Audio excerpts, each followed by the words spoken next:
How's it going, everyone? Logan here. I really appreciate you guys opening this video, checking this out. I'm only going to be a couple of minutes and I want to talk to you this month about awareness. Now, we've talked about ownership. We've talked about empowerment as pillars to good coaching, as pillars to good lifestyle change and behavior change, adding structure to our lives. But more importantly than anything is awareness, and that is a very broad topic. And so what I'm going to do is speak to you from the perspective of a coach, and what I think a lot of coaches and trainers out there, people that work with other individuals to try to change their life, we have to become aware of ourselves before we can actually help others change. And I want to give you a quick example of something that recently happened to me and how awareness plays a role in how I communicate with my clients or the relationships that I build with my clients.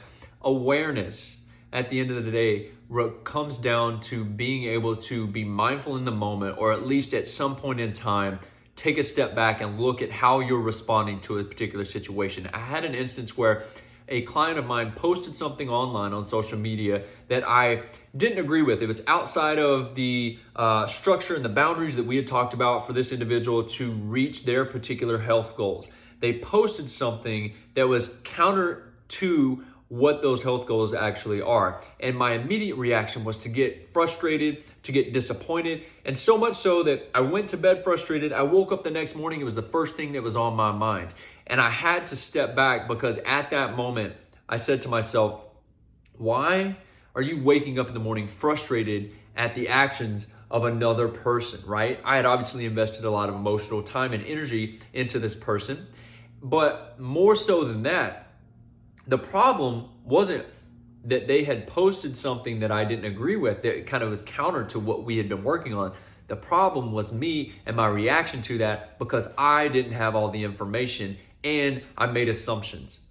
The awareness that I brought about in this situation helped me redefine how I was going to approach my next conversation with this individual, but it also helped me realize that I could jump to a conclusion very quickly, right? Maybe this person had a reason for doing this particular thing, or maybe they wanted to go out and have a little bit of fun, or who knows what actually happened. All I saw was a picture, right? I don't know the full extent of the story, but the awareness to just sit back and think, listen, Logan, you are wrong in this instance. Don't be frustrated at this person. Don't get mad at this person, but come to a place of empathy and understanding and approach this next conversation with them with questions and curiosity and not trying to enforce my will or my intentions on this individual. How does awareness play a role in your life in whatever area that you're trying to work on right now? Is there room for you to improve the awareness technique or the skill rather, to be more mindful and to help you push towards your particular goals? I want you to think about this. The next time something happens where you have a visceral reaction, emotional reaction, whatever that may be, I want you to take a step back and start to work on the awareness process.